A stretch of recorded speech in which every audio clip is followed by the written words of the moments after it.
সর্বভারতীয় তৃণমূল কংগ্রেসকে এই প্রশ্নের উত্তর পশ্চিমবঙ্গের জনতাকে দিতে হবে, সেই 1% দিতে হবে যে হু আফটার মমতা ব্যানার্জি। আইদার ওরা তৃণমূল কংগ্রেসের কোনো ফিউচার দেখছে না, বা ওদের ফিউচার তৃণমূল কংগ্রেসে আর নেই, এই ধারণাটাও থাকতে পারে। ইট ইজ বাট ন্যাচারাল একজন সাংসদ বা একজন এমএলএ জানতে চাইবে যে সাকসেশন প্ল্যানটা কী। দেখবেন যে কালীঘাটের সঙ্গে যারা আছে ওরা কিন্তু প্রকাশ্যভাবে বলছে মমতা ব্যানার্জি ইজ তৃণমূল, তৃণমূল ইজ মমতা ব্যানার্জি, বলছে তো। That means it is a leader centric vote. আজকে সিম্বল চলে গেলে কী আছে, আমাদের সঙ্গে মমতা ব্যানার্জি আছে। সো নেক্সট 20 বছর যারা রাজনীতি করতে চায় ওরাও নিশ্চয়ই চিন্তা করছে যে কীভাবে তৃণমূল কংগ্রেসের রাজনীতিটা হবে। He is very clear, he bats with a straight bat. সকালে এক কথা, বিকেলে এক কথা, not like that. He is confident. অসমের প্রখ্যাত রাজনীতিক এবং প্রাক্তন কেন্দ্রীয় মন্ত্রী সন্তোষ মোহন দেবের কন্যা সুস্মিতা দেব গতকালই অর্থাৎ বিজেপিতে যোগ দিলেন তিনি। 2021-এ তৃণমূল কংগ্রেসে যোগদান করেছিলেন সেই ভাবধারায় কাজ করবেন বলে। তারপর তিনি এই নির্বাচন পর্ব মিটল, তারপর আমরা দেখলাম রাজ্যসভার সাংসদ পদ ছাড়লেন তিনি, তৃণমূলের সদস্য পদ ছাড়লেন তিনি। তারপর অসমের সিএম অর্থাৎ মুখ্যমন্ত্রী হিমন্ত বিশ্ব শর্মার সঙ্গে দেখা করলেন। জল্পনা তখনই উঠেছিল যে তাহলে কি বিজেপিতে এবার সুস্মিতা দেব। সেই সব জল্পনার অবসান ঘটিয়ে অবশেষে বিজেপিতে যোগদান করলেন বাকি দুজনের সঙ্গে, এবং সেই যোগদানের ঘণ্টা খানেক পরেই কিন্তু বিজেপির তরফ থেকে প্রেস রিলিজ দিয়ে জানিয়ে দেওয়া হলো রাজ্যসভার প্রার্থী হচ্ছেন বাকি দুজনের সঙ্গে সুস্মিতা দেবও। একাধিক প্রশ্ন রয়েছে আমার, সুস্মিতা দেব আমাদের সঙ্গে সরাসরি রয়েছেন। দিদি, প্রথম প্রশ্ন খুব স্বাভাবিকভাবেই আসছে, আশা করি এবং খুব স্বাভাবিকভাবেই এই প্রশ্ন আপনারকে অনেকবার করা হয়েছে, মুখোমুখি হচ্ছেন, যে এই সময়ে তৃণমূল কংগ্রেস ছেড়ে বিজেপিতে কেন? আমি আগেও বলেছি, এটার কিছুটা আসামের রাজনীতির সঙ্গে জড়িত আছে। যে আসামে যে রেজাল্টটা হয়েছে, আমি শুধু একটা তথ্য দিচ্ছি, যে লোয়েস্ট মার্জিন, হারার মার্জিন কংগ্রেসের ছিল 23,200। It is clear that Narendra Modiji যে আদর্শটা মেনে চলছেন, যে কাজটা করছেন, বা বিজেপি যে কাজটা করছে, সেটার গ্রহণযোগ্যতা আরও বেড়েছে। বিজেপি যে আইডিওলজিক্যাল পথটা নিয়েছে রাজনীতিতে, সেটার গ্রহণযোগ্যতা বাড়ছে। আর যে অপোজিট আইডিওলজিটা আছে বা ভিশন আপনি বলতেই পারেন, কারণ সব দলের ম্যানিফেস্টো থাকে, সেটাকে পাবলিক একবার না বারবার রিজেক্ট করছে। সো প্রশ্নটা হলো যে দুটো পরিস্থিতি তৈরি হলো 4 তারিখের পরে। একটা হলো, আমি স্বপ্নেও ভাবতে পারিনি যে সর্বভারতীয় তৃণমূল কংগ্রেসের ভিতরে এই ধরনের রিবেলিয়ন হবে। হ্যাঁ, এমএলএরা চলে গেল, এমপির একটা ফ্যাকশন আলাদা হয়ে গেল। সো এই পরিস্থিতিকে সামনে রেখে আমি যেটা বুঝতে পেরেছি যে one is ideological acceptance of growing acceptance of the BJP's ideology. Second is the chaos inside Trinamool Congress. I felt that যে ডিসিশনগুলো আমি নিয়েছি, ওয়ান রিজাইনিং ফ্রম রাজ্যসভা, কারণ থেকে দল ছেড়েছেন, সিটটাও ছাড়তে হবে। হ্যাঁ, সেকেন্ডলি ছাড়ার পরে আমি যে রাজনীতিটা করতে চাইছি, আই ফেল্ট আমাকে এটা নতুন চিন্তা করা উচিত, এবং সেটা সামনে রেখে আমি এগুলোর সিদ্ধান্ত নিয়েছি। আপনি যখন তৃণমূল কংগ্রেসে যোগদান করেছিলেন, আপনি নিজেই বলেছিলেন যে আমি আদর্শের ভিত্তিতে মানুষের জন্য নিজের আইডিওলজি বদলালাম এবং আমি কাজ করতে চাই মানুষের জন্য। এতগুলো দিন বা এতগুলো বছর আপনি তৃণমূল কংগ্রেসের সঙ্গে ছিলেন, তখন কি এই অনুভবগুলো হয়েছিল যে এবার আস্তে আস্তে বিষয়টা অন্যরকম হচ্ছে, বা আপনার ভাবধারার সঙ্গে মিল খাচ্ছে না, যেটা আপনি এখন গিয়ে প্রতিফলন ঘটালেন ভাবনার? সর্বভারতীয় তৃণমূল কংগ্রেসে আমি 2021-এ জয়েন করলাম, অগস্ট মাসে, আর আমি ছাড়লাম 10th জুন 2026। সো 5 বছর। আমি যেটা বুঝতে পেরেছি, তৃণমূল কংগ্রেসের ভোটটা আইডিওলজিক্যাল না। সর্বভারতীয় তৃণমূল কংগ্রেসের যারা ভোট দিয়েছে বা যারা দেবে, সেটার মূল একটা কারণ হলো তৃণমূল কংগ্রেসের নেত্রী মাননীয়া প্রাক্তন মুখ্যমন্ত্রী Mamata Bandyopadhyay. It is not an ideological vote. এটা আমার অ্যানালিসিস, আমি ভুল হতে পারি। আইডিওলজিক্যাল ভোটটা এটা অস্বীকার করার মতো না। আইডিওলজিক্যাল ফাইটটা হলো বিটুইন কংগ্রেস অ্যান্ড বিজেপি। আজকে যদি আমরা বাকি রিজনাল পার্টিগুলো দেখি, লেটাস সে সমাজবাদী, লেটাস সে জেএমএম, লেটাস সে আরজেডি, এইগুলো হলো লিডার সেন্ট্রিক ভোট।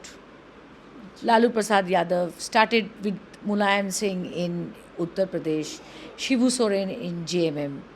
एक आइडियोलॉजिकल वोटेर जे विचारधारा की जो लड़ाई है, जो राहुल जी हिंदीते बोलें, সেই যুদ্ধটা কিন্তু বিজেপি ভার্সেস কংগ্রেস।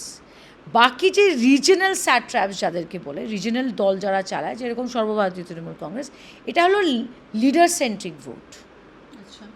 সো অনেকে যারা বলছে আইডিওলজিক্যাল চেঞ্জটা কি, আজকে যদি সর্বভারতীয় তৃণমূল কংগ্রেসের কনস্টিটিউশনটা আপনারা পড়ে দেখেন, it's talking about social justice etcetera similar to Congress, কিন্তু গ্রাউন্ড রিয়ালিটি হলো it is not an ideological vote, it is a vote for Mamata Banerjee and with Mamata Banerjee.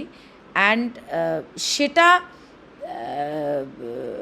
যদি ভবিষ্যতে তৃণমূল কংগ্রেসকে 41% যে ভোটটা ওরা ধরে রাখতে লাগে, তবে সর্বভারতীয় তৃণমূল কংগ্রেসকে এই প্রশ্নের উত্তর পশ্চিমবঙ্গের জনতাকে দিতে হবে, সেই 41%কে দিতে হবে যে হু আফটার মমতা ব্যানার্জি।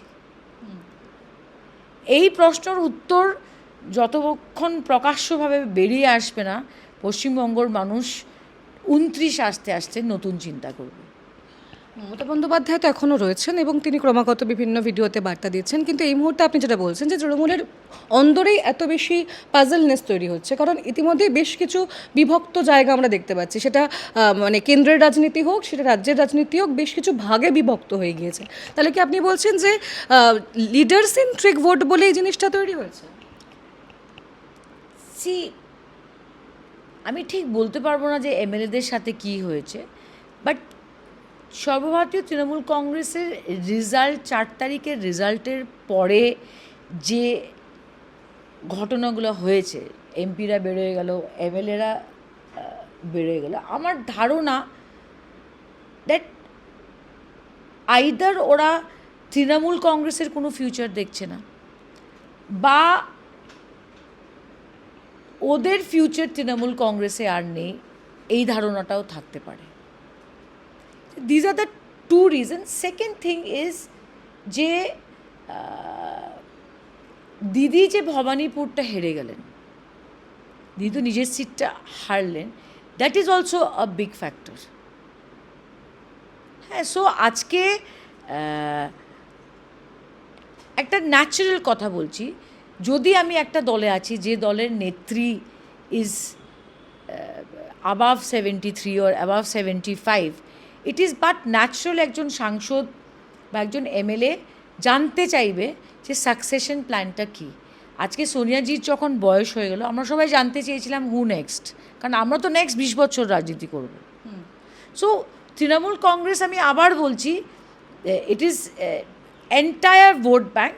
আপনি দেখবেন যে কালীঘাটের সঙ্গে যারা আছে, ওরা কিন্তু প্রকাশ্যভাবে বলছে মমতা ব্যানার্জি ইজ তৃণমূল, তৃণমূল ইজ মমতা ব্যানার্জি, বলছে তো।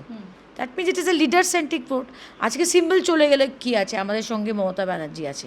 সো নেক্সট 20 বছর যারা রাজনীতি করতে চায়, ওরাও নিশ্চয়ই চিন্তা করছে যে কীভাবে তৃণমূল কংগ্রেসের রাজনীতিটা হবে। ইফ ইট ইজ পুরো বিষয়টা, যদি পুরো ভোটটা আইডিওলজিক্যাল নয় but surrounding around the leader, then সেই দলের নেক্সট 20 বছর কীভাবে এই 41% ভোটটা ওরা নেক্সট 20 বছর বা 41 থেকে এটাকে যদি 46-এ নিয়ে যায়, কীভাবে রাজনীতিটা করবে, সেই প্রশ্নের উত্তর আজকে পর্যন্ত সর্বভারতীয় তৃণমূল কংগ্রেস না ওদের ক্যাডারকে, না ওদের নেতাদের দিতে পেরেছে। আপনিও কি সেই কনফিউশনেই নিজের জায়গা বদলালেন?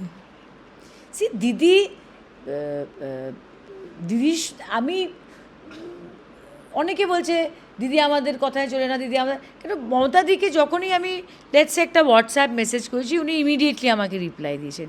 যখনই আমি অভিষেক বাবুকে কিছু লিখেছি, উনি আমাকে রেসপন্স দিয়েছেন। সো আমি সেগুলোতে যাব না, কিন্তু আমি মনে করি যে মমতাদির সামনে যে চ্যালেঞ্জগুলো এখন রয়েছে বেঙ্গলকে নিয়ে, সেই চ্যালেঞ্জটা মিট করতে হলে উনি আসামে কনসেন্ট্রেট করতে পারবেন না।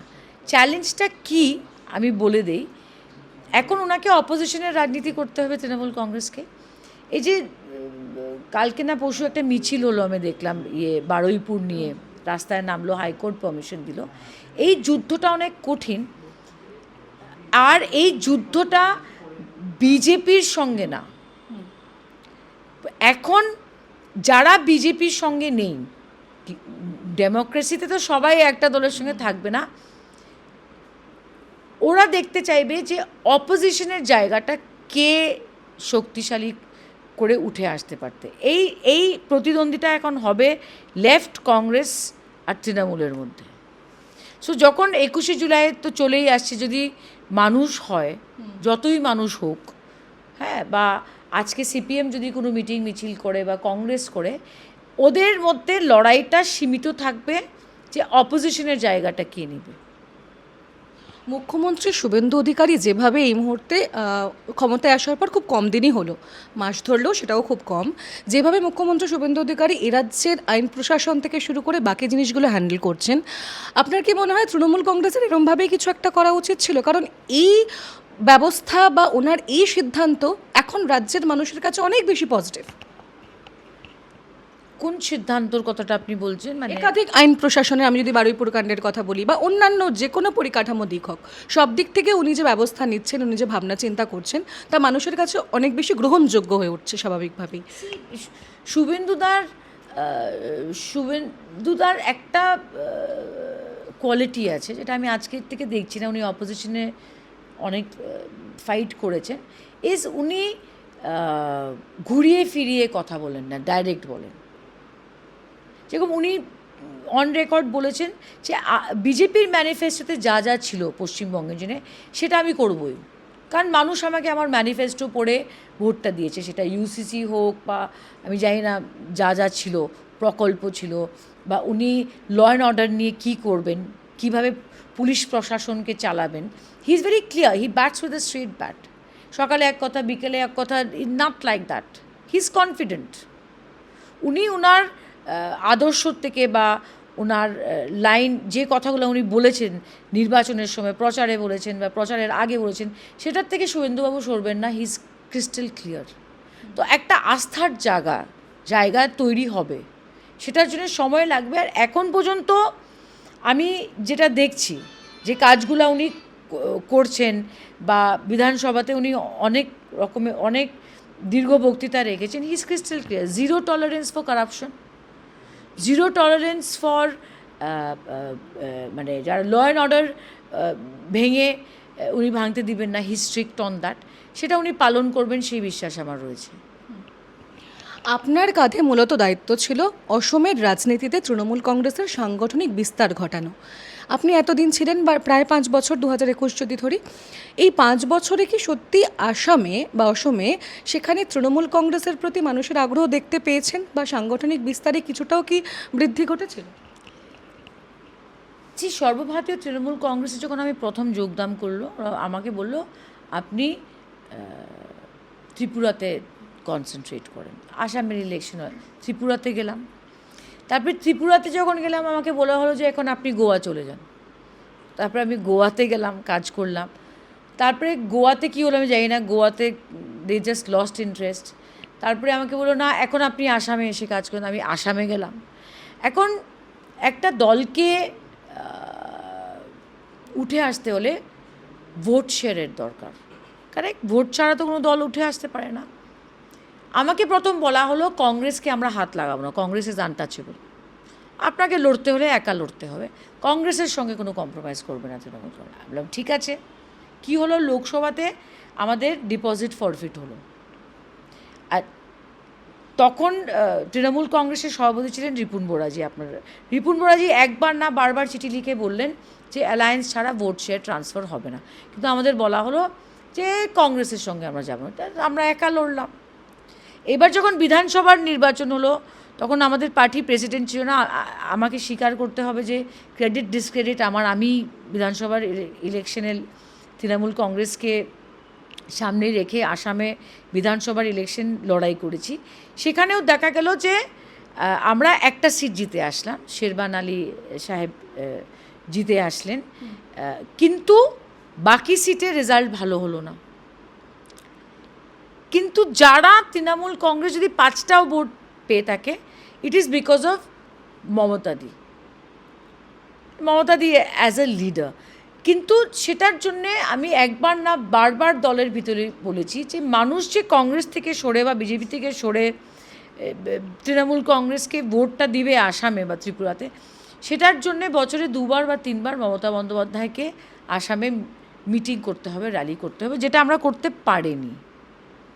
দ্যাটস ওয়াই আমরা ভোট শেয়ারটা করতে পারিনি। আর এখন ওয়েস্ট বেঙ্গলে যে পরিস্থিতি তৈরি হয়েছে, আমি বলতে পারবো না নেত্রী তৃণমূল কংগ্রেসের সুপ্রিমে কতটুকু টাইম দিতে পারবেন আসামে, আমি বলতে পারবো না। সো তৃণমূল কংগ্রেসের ন্যাশনাল এক্সপানশন ইজ ডাউটফুল। এই যে ফলাফল বিধানসভা নির্বাচনের পর তৃণমূল কংগ্রেসের এই রাজ্যে হলো, সেক্ষেত্রে দাঁড়িয়ে কি আপনার মনে হয় অনেক বেশি আত্মসমালোচনার দরকার ছিল দলের, যেখানে দাঁড়িয়ে বিজেপি অনেক বেশি সাংগঠনিক নেতৃত্ব হোক বা সাংগঠনিক মানে সংগঠনকে অনেক বেশি শক্তিশালী করে বাংলাকে নিজের এই মুহূর্তে নিজের সিএম হিসেবে একজন বিজেপি মুখ্যমন্ত্রী আমরা পেলাম? বেঙ্গলের পশ্চিমবঙ্গতে প্রথম কথা, এটা দিদিকে আমি দোষ দিচ্ছি না, 3বারের মুখ্যমন্ত্রী 4বার মুখ্যমন্ত্রী হতে চাইছেন, এটাই কিন্তু একটা ডিফিকাল্ট পরিস্থিতি, কারণ একটা অ্যান্টি ইনকামপেন্সি থাকে। সেকেন্ডলি এসআইআরটা হলো, SIR is a factor. SIR নিয়ে তৃণমূল কংগ্রেস বলেছে যে ভোট হয়নি, এটা আমরা হারিনি, আমাদের হারানো হয়েছে। এটার দোষটা ওরা কাকে দিচ্ছে? ইলেকশন কমিশন অফ ইন্ডিয়াকে দিচ্ছে, আর বলছে ইলেকশন কমিশন অফ ইন্ডিয়া বিজেপির হয়ে কাজ করেছে। এটাই তো তৃণমূল কংগ্রেস বলছে। সুপ্রিম কোর্টে যখন লজিক্যাল ডিসক্রিপেন্সি হলো, সুপ্রিম কোর্টে সর্বভারতীয় তৃণমূল কংগ্রেস পিটিশন করলো যে এটা কিভাবে হবে যে এত লক্ষ লক্ষ মানুষের ভোট অধিকার কেড়ে নিয়ে সময় নেই অ্যাপিল করার। সুপ্রিম কোর্ট কি বলল? সুপ্রিম কোর্ট বলতে পারতো যে এসআইআরটা বন্ধ করেন আর 2024-এর ভোটার লিস্টের ভিত্তিতে ভোট হোক 26-এ। সুপ্রিম কোর্ট বলেনি এটা। সুপ্রিম কোর্ট বলতে পারতো যে এসআইআর এখন বন্ধ রাখেন, যেটা ভুল। ভোট অধিকার কেন কেড়ে নেওয়া হবে? এসআইআর বন্ধ রাখেন 24-এর ভোটার লিস্টে। কিন্তু সুপ্রিম কোর্ট কিন্তু এটা বলেনি। আমরা যদি বলি election commission of India bias, আমি যদি বলি যে বিজেপির বি টিম হয়ে ইলেকশন কমিশন অফ ইন্ডিয়া কাজ করছে, এটাই তো বলছে তৃণমূল কংগ্রেস, তো ওদেরকে এটা এই প্রশ্নের উত্তর দিতে হবে যে সুপ্রিম কোর্ট অফ ইন্ডিয়া কেন ইন্টারভিন করলো না? সুপ্রিম কোর্ট অফ ইন্ডিয়াও কি বিজেপির কথায় চলছে?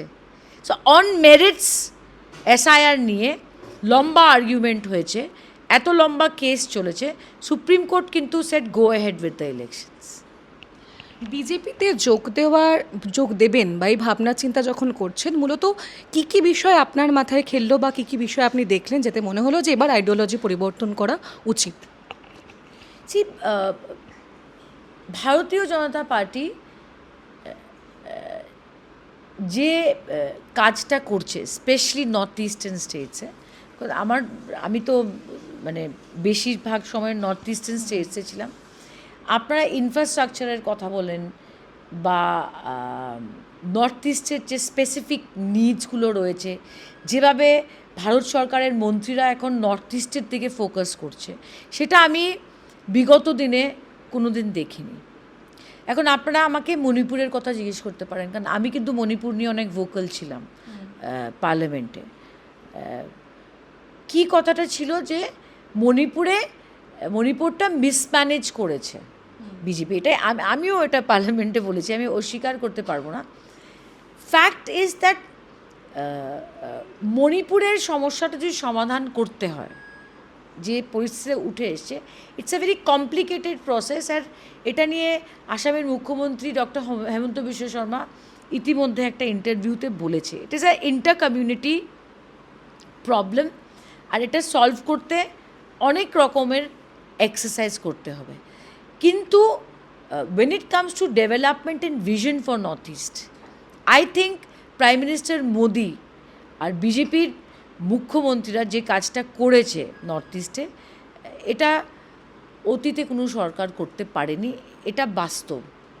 হ্যাঁ, আর এটা আমার বিশ্বাস।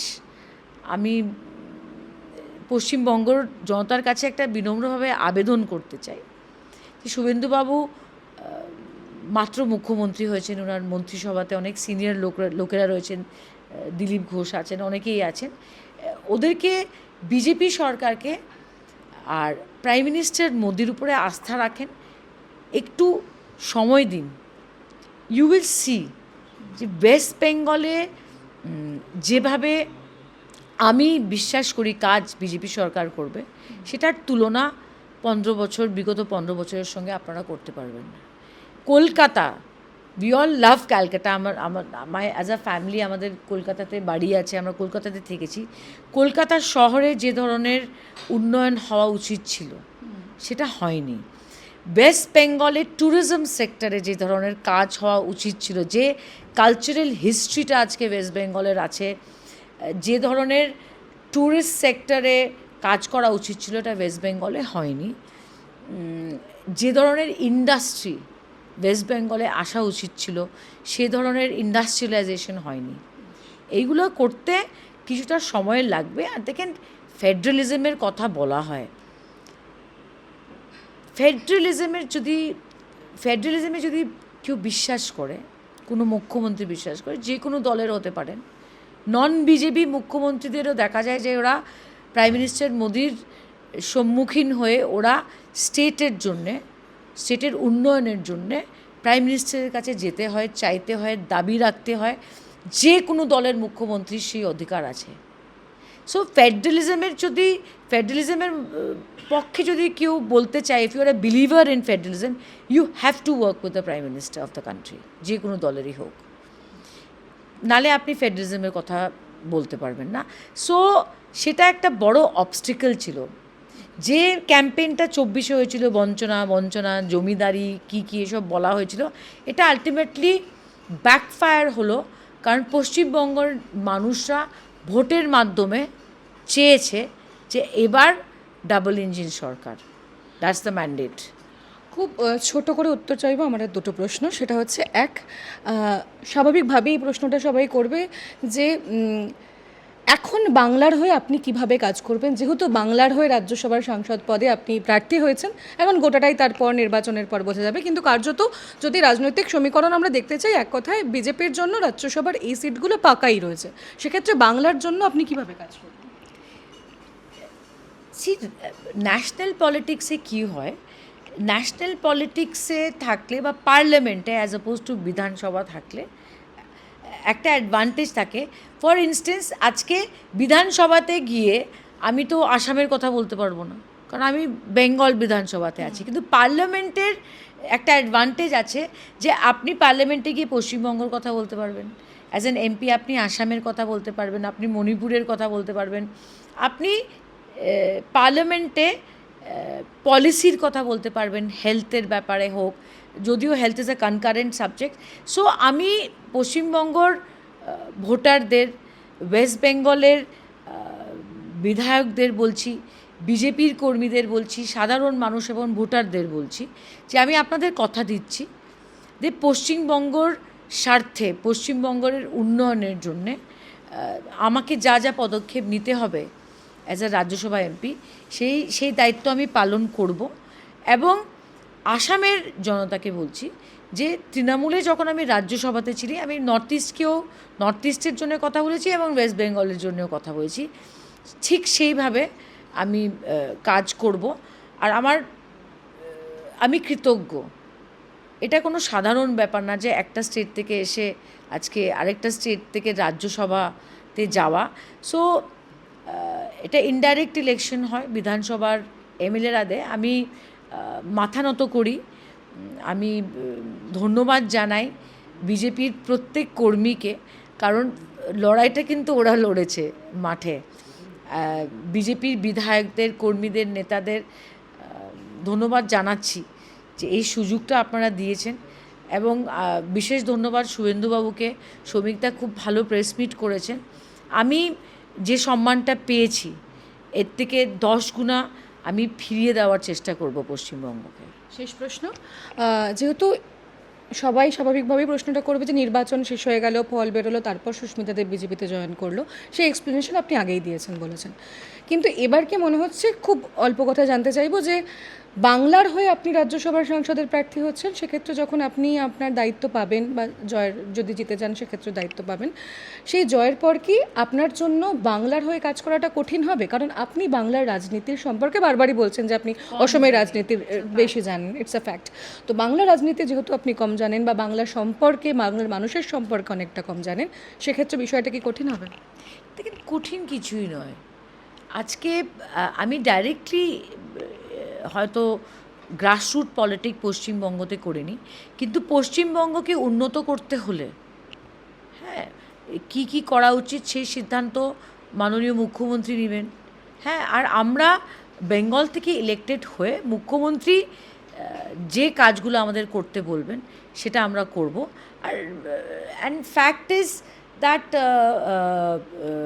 এখন বেঙ্গলে বিজেপির সরকার আর সেন্টারে বিজেপির সরকার। সো আমার বিশ্বাস যে বিধানসভাতে যারা বিজেপির থেকে জিতে এসছেন, যারা মন্ত্রীরা আছেন, যারা সাংসদরা আজকে আছেন, লোকসভা হোক রাজ্যসভা হোক, আমার বিশ্বাস সবাই পশ্চিমবঙ্গের জন্য কাজ করবেন। আমার and I will do my best. আর আমি এটা বিশ্বাস করি যে ডেভেলপমেন্টটা হতে চলেছে ওয়েস্ট বেঙ্গলে, আপনিও থাকবেন আর আমিও থাকবো। 29-এ আপনি নিজে বলবেন, as a voter of Bengal, আপনি তো বেঙ্গলের ভোটার, আপনি দেখতে পারবেন কত পরিবর্তন হতে চলেছে। You will see that Bengal will shine.